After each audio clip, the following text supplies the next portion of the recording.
नमस्ते, फैंटम दास्तान में आपका स्वागत है। आज हम आपके लिए लाए हैं एक बहुत ही रोमांचक दास्तान, the stone man murders. Bharat के इतिहास में ना कुछ ऐसे अनसुलझे मामले हैं जो आज भी रोंगटे खड़े कर देते हैं। आज हम ऐसे ही एक खौफनाक चैप्टर की बात कर रहे हैं। एक ऐसा नाम जिसने 80s में मुंबई और फिर कलकत्ता, यानी आज का कलकत्ता जैसे बड़े शहरों में दहशत फैला दी थी। Stone man. सोचिए, एक साया रात के अंधेरे में निकलता था और सोते हुए लोगों पर मौत बनकर बरसता था। बिल्कुल। और ये कहानी सिर्फ कुछ कत्लों की नहीं है। ये कहानी है अर्बन टेरर की। ये कहानी है हमारे शहरों के उन अंधेरे कोनों की, है ना, जहां रोशनी नहीं पहुंचती। और ये कहानी है समाज की उन अनदेखी परतों की, उन लोगों की जिन्हें शायद हम देखना ही नहीं चाहते। एक ऐसा सीरियल किलर जिसका हथियार कोई सोफिस्टिकेटेड बंदूक या चाकू नहीं था, नहीं, बल्कि एक बेहद साधारण सा भारी भरकम पत्थर। पत्थर। हाँ, पत्थर। और शिकार वो लोग जो शायद जीते जी भी समाज की नजरों में अदृश्य थे। फुटपाथ पर सोने वाले बेघर गरीब लोग। सुनकर ही अजीब लगता है। एक पत्थर, कितना प्रिमिटिव, कितना ब्रूटल तरीका है ये। आज के जमाने में कोई ऐसा कैसे सोच सकता है? चलिए इस रहस्य की भूल भुलैया में उतरते हैं। इस फैंटम किलर के साए का पीछा करते हैं। कहाँ से शुरू हुई ये कहानी? मुंबई से शायद। हाँ, मुंबई से। हाँ, तो ये खूनी सिलसिला शुरू हुआ 1985 में मुंबई के सायन और किंग्स सर्कल जैसे इलाकों से। अचानक शहर के इन हिस्सों में एक अजीब से पैटर्न में कत्ल होना शुरू हो जाते हैं। कोई एक आध घटना नहीं, बल्कि एक सिलसिला जो करीब 2 साल तक चलता रहा। और शहर को पता भी नहीं चला कि उनके बीच एक शिकारी घूम रहा है। और पैटर्न इतना भयानक और कंसिस्टेंट था कि सोचकर ही हैरान होती है। मोडस ऑपरेंडी कत्ल का तरीका एकदम साफ था। रात का गहरा अंधेरा, सुनसान इलाके जहां ज्यादा चहल पहल ना हो, और शिकार होते थे अकेले सो रहे बेघर लोग। कातिल दबे पांव आता, आसपास से ही कोई भारी पत्थर उठाता। कुछ रिपोर्ट्स में तो वजन 30 किलो तक का बताया गया है। 30 किलो? हाँ, और पूरी ताकत से सो रहे इंसान के सिर पर दे मारता। एक ही बार, बस। नो स्ट्रगल, नो नॉइज, बस अचानक बर्बर मौत। हे भगवान, ये कितना खौफनाक है, सोते हुए इंसान पर। और सबसे दुखद बात यह थी कि शिकार अक्सर वो लोग होते थे जिनकी कोई पहचान ही नहीं थी। बेघर, जिनका न कोई घर, न ठिकाना, न कोई रिश्तेदार जो सामने आके कहे कि हाँ, मैं इसे जानता हूं। ऐसा लगता है जैसे वो समाज के लिए थे ही नहीं। मरने से पहले ही जैसे वो अदृश्य थे। Ghosts even before they died. हाँ, और यहीं से शुरू होती है एक चिलिंग रियलिटी। कैसे सोसाइटी के सबसे इनविजिबल लोग ही सबसे इजी टारगेट बन गए। किलर ने जैसे उनकी बेपरवाही को ही अपना हथियार बना लिया था। शायद यही वजह थी कि शुरुआत में इन कत्लों को उतनी गंभीरता से लिया भी नहीं गया जितनी शायद किसी हाई प्रोफाइल केस को मिलती। सही कह रही हैं आप। ये तो फुटपाथ पे मरने वाले थे, किसकी परवाह थी। कहते हैं कि मुंबई पुलिस को भी पैटर्न समझने में काफी वक्त लग गया। शायद छठे कत्ल के बाद जाके उन्हें शक हुआ कि ये किसी एक ही शख्स या शायद किसी ग्रुप का काम हो सकता है। छठे कत्ल के बाद? हाँ, कि कोई है जो सिस्टमैटिकली एक खास तरीके से इन लोगों को निशाना बना रहा है। कुल मिलाकर मुंबई में इस दौरान करीब 12 हत्याएं हुई जिन्हें स्टोन मैन से जोड़ा गया। 12 हत्याएं? और पुलिस को पैटर्न समझने में इतना वक्त लगा? ये तो पर क्या कोई ऐसा नहीं था जो इस हमले से बच गया हो? कोई जिसने कातिल को देखा हो, चाहे धुंधला ही सही, कोई चश्मदीद? ऐसा सुराग तो जांच की दिशा ही बदल सकता था, है ना? एक मामला सामने आया था। सायन इलाके में ही एक बेघर वेटर पर हमला हुआ था। वो किस्मत का धनी था, किसी तरह बच निकला और उसने पुलिस को खबर भी दी। अच्छा। लेकिन अंधेरा इतना घना था और हमला इतना अचानक और वहशी था कि वो हमलावर का चेहरा ठीक से देख ही नहीं पाया। बस इतना बता पाया कि कोई था जिसने पत्थर से जानलेवा हमला किया था। एक क्रूशल मौका कातिल की पहचान जानने का अंधेरे में कहीं खो गया। किस्मत ने भी साथ नहीं दिया। और फिर इसी दौरान 1987 में पास के ही माटुंगा इलाके में एक कबाड़ वाले का कत्ल हुआ। पर यहाँ कहानी थोड़ी बदल गई, है ना? इसे पत्थर से नहीं मारा गया था, नहीं, किसी तेज धार वाले हथियार से काटा गया था। हथियार से? हाँ। पुलिस को शक तो स्टोनमैन पर ही गया क्योंकि विक्टिम प्रोफाइल वैसा ही था, बेघर, अकेला। पर पत्थर गायब था, तरीका अलग था। अब सवाल ये कि क्या ये स्टोनमैन ही था जिसने अपना तरीका बदला, या ये कोई पूरी तरह अलग मामला था जिसे गलती से जोड़ा जा रहा था? कोई ठोस लिंक नहीं मिला। ये पहेली और उलझ गई। बिल्कुल, ये सवाल आज भी एक पहेली है। मुंबई पुलिस के लिए ये केस एक सरदर्द बन गया था। वो समझ नहीं पा रहे थे कि वो एक कातिल से जूझ रहे हैं या कई।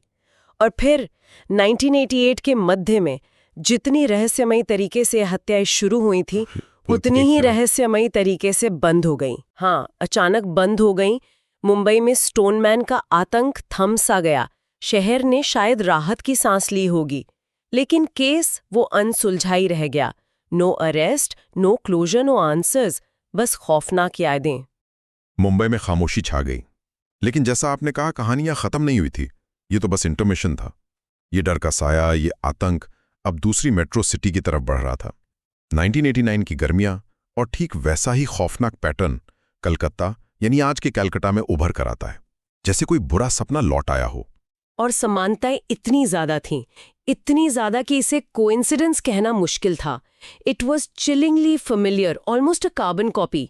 वही तरीका, रात के अंधेरे में सोते हुए बेघर लोगों के सिर पे भारी पत्थर या कंक्रीट का स्लैब पटक देना। बाप रे। वही शिकार, फुटपाथ पर, पुलों के नीचे, सुनसान कोनों में अकेले सोने वाले गरीब लोग। वही समय, रात का गहरा अंधेरा। ऐसा लग रहा था जैसे या तो मुंबई का कातिल अपना हंटिंग ग्राउंड बदलकर कलकत्ता आ गया हो, या फिर कोई उसकी हुबहू नकल कर रहा था, इंस्पायर्ड बाय दी हॉरर की कहानियों से जो शायद मुंबई से कलकत्ता तक पहुंच गई थी। हो सकता है। जून 1989 में कलकत्ता में पहला कत्ल रिपोर्ट हुआ और फिर जैसे एक लहर सी आ गई। अगले 6 महीनों के अंदर करीब 12 और हत्याएं, कुल 13 मौतें, जिनका इल्जाम स्टोनमैन पर लगा। ज्यादातर वारदातें सेंट्रल कोलकाता में हुई, खासकर हावड़ा ब्रिज के आसपास के इलाकों में। सोचिए, वो इलाके जो दिन में लोगों और ट्रैफिक से भरे रहते हैं, रात में कितने सुनसान और असुरक्षित हो जाते होंगे इन बेचारों के लिए। एक खुला शिकारगाह। बिल्कुल। कलकत्ता पुलिस ने भी वही अंदाजा लगाया जो मुंबई पुलिस ने लगाया था कि इतने भारी पत्थर या स्लैब उठाने के लिए कातिल शायद लंबा तगड़ा, फिजिकली स्ट्रांग आदमी होगा। पर मुंबई की तरह ही यहां भी कोई पुख्ता चश्मदीद गवाह नहीं मिला। फिर वही बात। हाँ, किसी ने हमलावर को ढंग से नहीं देखा, कोई हुलिया नहीं बता पाया। एक अदृश्य दुश्मन जो रात के अंधेरे में शिकार करता था और सुबह के पहली किरण से पहले गायब हो जाता था। The city was gripped by panic. Footpath खाली होने लगे थे डर के मारे। तो कलकत्ता पुलिस ने क्या कदम उठाए? क्या वो मुंबई पुलिस के एक्सपीरियंस से कुछ सीख कर ज्यादा तैयार थे? उनके पास मुंबई का पैटर्न था, उन्हें पता था क्या हो रहा है। हाँ, कलकत्ता पुलिस ने एक्शन लिया। शहर में गश्त बढ़ा दी गई, खासकर रात के वक्त उन इलाकों में जहां ये हत्याएं हो रही थीं। सादी वर्दी में पुलिस वाले घूमने लगे। कई संदिग्ध दिखने वाले लोगों को, खासकर रात में आवारा घूमते लोगों को, पूछताछ के लिए हिरासत में भी लिया गया। अच्छा। और दिलचस्प बात यह है कि इन गिरफ्तारियों के एक दौर के बाद हत्याएं अचानक रुक गई। हाँ, ऐसा लगा जैसे पुलिस ने सही नस पकड़ ली हो, जाल बिछाया और शिकारी फंस गया। अरे वाह! तो क्या पुलिस ने आखिर स्टोनमैन को पकड़ लिया था? केस सॉल्व हो गया? कलकत्ता में आतंक खत्म हुआ? यही तो कहानी में असली ट्विस्ट है, असली फ्रस्ट्रेशन है। हत्याएं तो रुक गईं, लगा कि चलो पकड़ा गया, लेकिन जिन भी संदिग्धों को पकड़ा गया था, उनके खिलाफ कोई पुख्ता सबूत नहीं मिला। कोई सबूत नहीं? कोई नहीं। No physical evidence linking them to the crime scenes, no confession that held up. कानून के हाथ सबूतों से बंधे होते हैं, और सबूतों के अभाव में उन सभी संदिग्धों को आखिर छोड़ना पड़ा। हाँ, तो कलकत्ता का स्टोनमैन केस भी मुंबई की तरह ही एक अनसुलझी पहेली बनकर रह गया। हत्याएं रुक गई, पर कातिल कौन था, ये राज हमेशा के लिए दफन हो गया, या शायद वो बस इंतजार कर रहा था, कौन जाने। तो ये था स्टोनमैन। ये नाम असल में कलकत्ता की इंग्लिश मीडिया ने दिया था, है ना? हाँ, वहीं से आया ये नाम। एक नाम जो डर और रहस्य का प्रतीक बन गया। एक ऐसा फैंटम जिसने 2 बड़े शहरों को महीनों तक दहला कर रख दिया था। और कुल कितने शिकार हुए स्टोनमैन के, इस पर भी थोड़ी बहस है। मतलब मुंबई के 12 और कलकत्ता के 13 मिलाकर कम से कम 25-26 मौतें तो है ही, जिनका पैटर्न लगभग एक जैसा था। 25-26 ये भी कम नहीं है। बिल्कुल नहीं। कुछ सोर्सेस तो ये आंकड़ा 36-37 तक ले जाते हैं। शायद वो 1983 से शुरू हुए कुछ पुराने मामलों को या बाद की कुछ मिलती-जुलती घटनाओं को भी इसमें जोड़ते हैं। लेकिन कंफर्म्ड केसेस जिन्हें सीधे तौर पे स्टोनमैन से जोड़ा जाता है, वो कम से कम 25 तो माने ही जाते हैं। 25 जाने एक ही बेरहम तरीके से ली गई। और अब वो $1 मिलियन सवाल, जिसने जांचकर्ताओं से लेकर आज तक क्राइम एंथुजियास्ट्स को उलझा रखा है। क्या ये दोनों शहरों में एक ही आदमी का काम था? क्या कोई ऐसा सीरियल किलर था जो मुंबई में वारदातें करने के बाद कलकत्ता शिफ्ट हो गया? या कलकत्ता में किसी ने मुंबई की खबरें पढ़कर उसे कॉपी करना शुरू कर दिया, एक कॉपीकैट किलर? या फिर ये सिर्फ एक भयानक इत्तेफाक था कि दो अलग-अलग शहरों में दो अलग-अलग लोगों ने एक ही जैसे वल्नरेबल शिकार चुने और उन्हें मारने के लिए एक ही जैसा प्रिमिटिव तरीका अपनाया? तीनों ही बातें अपने आप में डरावनी हैं। बहुत डरावनी है। हाँ, और तीनों संभावनाएं गहरे सवाल उठाती हैं। सोचिए, अगर वो मोबाइल किलर था, एक ही इंसान, तो उसकी प्लानिंग, उसकी मोबिलिटी कितनी गजब की होगी। वो 80 के दशक में बिना आज की टेक्नोलॉजी के दो बड़े शहरों के बीच आराम से ट्रैवल कर रहा था, शिकार ढूंढ रहा था, कत्ल कर रहा था और कानून की पकड़ से साफ बच रहा था। कमाल है, मतलब डरावना कमाल। हाँ, ये एक बेहद शातिर और कैलकुलेटेड दिमाग की तरफ इशारा करता है। अच्छा, दूसरी पॉसिबिलिटी, अगर वो कॉपी कैट था, नकलची, तो ये दिखाता है कि कैसे हिंसा मीडिया रिपोर्ट्स के जरिए फैल सकती है। जैसे कोई संक्रामक बीमारी, एक शहर का डर दूसरे शहर में किसी को वैसा ही कुछ करने के लिए इंस्पायर कर सकता है। The horror of social contagion, ये भी कम डरावना नहीं है। सही बात है। और तीसरा, अगर ये सिर्फ कोइंसिडेंस था, यानी दो अलग-अलग कातिल जिन्होंने इंडिपेंडेंटली एक ही तरीका और शिकार चुना, तो ये शायद सबसे ज्यादा परेशान करने वाली बात है। क्यों? क्योंकि ये हमारे समाज की उस कड़वी सच्चाई की तरफ इशारा करता है जहां इतने सारे बेघर, असुरक्षित लोग मौजूद हैं कि वो सीरियल किलर्स के लिए इजी टारगेट्स बन जाते हैं, ऑलमोस्ट इनएविटेबली। ये दिखाता है कि ऐसी त्रासदी होने के लिए परिस्थितियां कितनी छुपा है। It's a horror story reflecting society itself. ये आईना दिखाता है हमें। बिल्कुल। सबसे पहले तो ये उन बेघर लोगों की इनविजिबिलिटी, उनकी अदृश्यता को उजागर करता है। वो लोग जिन्हें समाज ने शायद पहले ही हाशिए पर धकेल दिया था, फुटपाथ ही जिनका घर था, जिन्हें कोई सुरक्षा, कोई आसरा नहीं था, वो इतने आसान शिकार इसलिए बने क्योंकि सिस्टमैटिकली किसी को उनकी खास परवाह नहीं थी। Their lives didn't seem to matter to the larger society. ये एक भयानक सच है। और नींद, इंसान की सबसे कमजोर, सबसे वल्नरेबल अवस्था, जब हम बेखबर होते हैं, वही उनके लिए मौत का पैगाम बन गई थी। उन दिनों फुटपाथ पर सोने वालों के लिए तो रात का मतलब ही खौफ बन गया होगा। हर आहट पर दिल दहल जाता होगा। कोई कैसे सो पाता होगा ये जानकर के कोई पत्थर लेके घूम रहा है। और सोचिए, ये हत्याएं होती थीं पब्लिक स्ट्रीट्स पर, सड़कों के किनारे, जहां से लोग गुजरते हैं। फिर भी कोई पुख्ता गवाह नहीं मिलता था। ये शहरों के उस अकेलेपन, उस अर्बन एलियनेशन को दिखाता है जहां लाखों की भीड़ में भी इंसान तन्हा होता है और एक चीख भी अनसुनी रह सकती है। Density creating anonymity. भीड़ आपको छिपा भी सकती है और आपकी मौत को अनदेखा भी कर सकती है। बिल्कुल। कातिल का चेहरा आज तक सामने नहीं आया। एक फेसलेस किलर, एक गुमनाम दुश्मन। इसका क्या असर होता है लोगों की साइकोलॉजी पर, समाज पर, जब दुश्मन का चेहरा ही ना पता हो? ये डर को और कई गुना बढ़ा देता है। कोई क्लोजर नहीं मिलता, कोई मोटिव पता नहीं चलता कि आखिर क्यों मारा उसने उन बेचारों को। वो कातिल कोई भी हो सकता था, आपका पड़ोसी, कोई दुकानदार, कोई राह चलता अजनबी। हाँ, इससे समाज में एक दूसरे पर भरोसा कम होता है, शक और पैरानोया बढ़ता है। और जिस तरह उसने समाज के सबसे कमजोर, सबसे आवाजहीन तबके को निशाना बनाया, उसने एक तरह से समाज की उदासीनता, हमारी इंडिफरेंस का फायदा उठाया। The horror lies in how easily societies blind spots were exploited. ये सवाल उठता है कि क्या हम सब कहीं ना कहीं जिम्मेदार थे? और हथियार पत्थर, जैसा मैंने पहले कहा, कितना आदिम, कितना क्रूर। टेक्नोलॉजी के युग में कोई पत्थर से सिर कुचल कर मार रहा है। It feels almost pre historic. इसमें एक अजीब सी दहशत है। हाँ, ये भी एक भयानक विरोधाभास है। मॉडर्न शहर में सबसे पुराना, सबसे प्रिमिटिव हथियार, कहते हैं बाइबल में केन ने हाबिल को शायद पत्थर से ही मारा था। The first modern weapon. अच्छा। हाँ, इसमें कोई टेक्नोलॉजी नहीं लगती, कोई खास स्किल नहीं चाहिए, मतलब कोई भी इसे दोहरा सकता है। ये हिंसा को बहुत पर्सनल, बहुत फिजिकल और बर्बर बना देता है। No distance between the killer and the victim, just raw brutal force. लेकिन दोनों शहरों की पुलिस इतनी कोशिशों के बाद भी नाकाम क्यों रही? इतने सारे कत्ल हुए, पैटर्न साफ था, फिर भी कातिल पकड़ में क्यों नहीं आया? कुछ तो गड़बड़ रही होगी जांच में। देखिए, कई कारण थे जो उस दौर की पुलिसिंग की सीमाओं को भी दिखाते हैं। सबसे पहले तो रिसोर्सेज की कमी। बेघर लोगों से जुड़े मामलों में अक्सर पुलिस उतनी रिसोर्सेज या प्रायोरिटी नहीं दे पाती थी जितनी शायद किसी अमीर के केस में देती। ये कड़वा सच है। फिर 80 के दशक की फॉरेंसिक टेक्नोलॉजी आज जितनी एडवांस नहीं थी। डीएनए फिंगरप्रिंटिंग वगैरह शुरुआती दौर में था।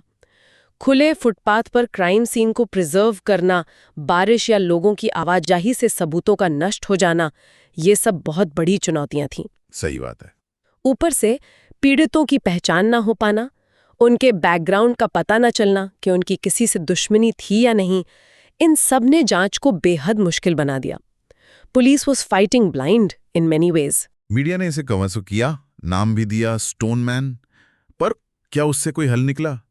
क्या कवरेज मददगार साबित हुई या उसने सिर्फ सनसनी फैलाई? मीडिया कवरेज एक दो-धारी तलवार थी। इसने अवेयरनेस तो फैलाई, लोगों तक ये खबर पहुंची कि शहर में कोई सीरियल किलर घूम रहा है, सावधान रहने की जरूरत है। लेकिन अक्सर कवरेज सेंसेशनलिज्म पर ज्यादा फोकस करती थी, डर फैलाने पर ज्यादा, बजाय कि असल मुद्दे यानी बेघर लोगों की सुरक्षा, उनकी हालत पर जोर देने के। आम लोग, मिडिल क्लास लोग खबर पढ़कर डर जाते थे, रात में बाहर निकलने से कतराते थे, पर असल में जो खतरे में थे उनकी स्थिति वैसी ही बनी रही। Awareness without leading to concrete action for the vulnerable. सही। और ये कहानी यहीं खत्म नहीं होती। सालों बाद 2009 में असम के गुवाहाटी शहर से भी कुछ मिलती जुलती घटनाओं की खबरें आईं। गुवाहाटी से 2009 में? हाँ, वही पैटर्न, रात में सोते हुए लोगों पर पत्थर से हमला। अब सवाल ये है कि क्या ये स्टोनमैन फिर से सक्रिय हुआ था इतने सालों बाद, या ये कोई और था जो उसी भयावह पैटर्न को अपना रहा था? ये सवाल इस रहस्य को और गहरा और ज्यादा परेशान करने वाला बना देता है। द फैंटम रिटर्न्स और a new one born from the same darkness. वाकई ये कभी न खत्म होने वाला रहस्य लगता है। और इस केस ने लोगों को इतना डराया, इतना फैसिनेट किया कि इस पर फिल्में भी बनी। हिंदी में द स्टोनमैन मर्डर्स आई थी 2009 में। के मेनन और अरबाज खान थे उसमें। काफी चिलिंग फिल्म थी वो। हाँ, देखिए मैंने। और 2011 में एक बंगाली फिल्म भी आई थी, 22 श्रावण, उसमें भी शायद इसका जिक्र था। हाँ, फिल्में बनी जो दिखाती हैं कि ये केस लोगों के कलेक्टिव साइकी में कितना गहरा बैठ गया है। लेकिन फिल्मों ने जाहिर है कहानी को ड्रामेटाइज करने के लिए काफी क्रिएटिव लिबर्टी ली। जैसे हिंदी फिल्म में कहानी को एक काल्पनिक धार्मिक अनुष्ठान से जोड़ा गया और कातिल की पहचान को अंत में एम्बिगुअस रखा गया। शक एक पुलिस वाले पर जाता है। हाँ, याद है। और बंगाली फिल्म 22 श्रावण में भी स्टोनमैन जैसा किलर है जो गरीबों को निशाना बनाता है, पर फिल्म के अंत में वो खुद को गोली मार लेता है। अच्छा। जो असल स्टोनमैन केस से बिल्कुल अलग है, जहां कातिल कभी पकड़ा ही नहीं गया। फिल्में पॉप कल्चर में कहानी को जिंदा रखती हैं, पर वो असल त्रासदी को, उन बेनाम पीड़ितों के दर्द को कई बार धुंधला भी कर सकती हैं। Reality is often messier and more tragic then fiction. और अब ये केस एक तरह की शहरी किंवदंती, एक अर्बन लेजेंड बन चुका है, खासकर कोलकाता और मुंबई में। क्या पता आज भी माँ बाप बच्चों को डराने के लिए स्टोनमैन का नाम लेते हों। सो जाओ वरना स्टोनमैन आ जाएगा। एक बोगीमैन कहानी। बिल्कुल। और यही अर्बन लेजेंड स्टेटस हमें उन अनसुलझे सवालों पर वापस ले आता है जो आज भी हवा में तैर रहे हैं, जिनके जवाब शायद कभी नहीं मिलेंगे। सबसे बड़े सवाल आज भी बाकी है। कौन था स्टोनमैन? या स्टोनमैन अगर एक से ज्यादा थे, उसने बेघर लोगों को ही क्यों चुना? क्या मोटिव था? क्या वो बस सेडिस्टिक प्लेजर के लिए मार रहा था? क्या उसे समाज के इस तबके से नफरत थी या कोई और गहरी विकृत मानसिकता थी? क्या मुंबई और कलकत्ता के केस वाकई जुड़े थे? और सबसे अहम सवाल, हत्याएं अचानक बंद क्यों हो गईं? What stopped the killer? क्या वो पकड़ा गया किसी और छोटे मोटे जुर्म में और जेल में अपनी पहचान छुपाए बंद हो गया, या उसकी मौत हो गई किसी बीमारी से, एक्सीडेंट से, या वो डर गया पुलिस की बढ़ती चौकसी से और कहीं और चला गया, किसी और शहर, किसी और पहचान के साथ। अगर वो तब अपनी 20s या 30s में रहा होगा, जैसा कि प्रोफाइल सजेस्ट करता है, तो आज भी जिंदा हो सकता है। हाँ, एक 60-70 साल का बूढ़ा आदमी हमारे बीच, शायद हमारे पड़ोस में, जो ये भयानक राज अपने सीने में दबाए बैठा है। The thought itself is chilling. वो हमारे बीच हो सकता है। और पीड़ितों की सही संख्या, शायद वो भी हमें कभी ठीक ठीक पता न चले। कितने ही बेघर लोगों की मौतें शायद हादसा मान ली गई हों या नेचुरल कॉजेज बता दी गई हों, खासकर शुरुआती दौर में जब पैटर्न पहचाना नहीं गया था। The true scale of the horror might be larger than the official count. कितने अनकहे, अनसुने किस्से होंगे। बिल्कुल। इस केस का असली खौफ शायद सिर्फ कातिल की क्रूरता नहीं, बल्कि वो सामाजिक सच्चाई है जो ये आईने की तरह दिखाता है। कैसे हमारे समाज का एक बड़ा तबका इतना असुरक्षित, इतना अनदेखा, इतना वल्नरेबल है कि कोई भी आके उन्हें मिटा सकता है और शायद किसी को ज्यादा फर्क भी ना पड़े। ये सवाल हमें असहज करता है। बिल्कुल। The ultimate horror is perhaps this societal indifference. क्या वो उदासीनता, वो अनदेखी जिसने स्टोनमैन जैसे शिकारी को पनपने और छिपने का मौका दिया, आज खत्म हो गई है? या वो आज भी हमारे शहरों में, हमारे समाज में मौजूद है, बस शायद रूप बदल गया है? ये केस हमें सिर्फ एक अनसुलझे अपराध के बारे में नहीं, बल्कि हमारे शहरों के चरित्र, हमारी सामूहिक चेतना और हमारे समाज की आत्मा के बारे में गहरे सवाल पूछने पर मजबूर करता है। पत्थर तो खामोश हैं दशकों से, लेकिन सड़कें शायद आज भी उस खौफ को, उन अनगिनत अनकही कहानियों को याद करती हैं। The mystery endures, and perhaps so does the vulnerability it exposed. सोचने वाली बात यह है कि अगर आज ऐसा हो, तो क्या हम ज्यादा तैयार होंगे या नतीजे वही होंगे? Okay, so we hope you liked today's mystery. For more such talks, subscribe to our channel Phantom Dastan.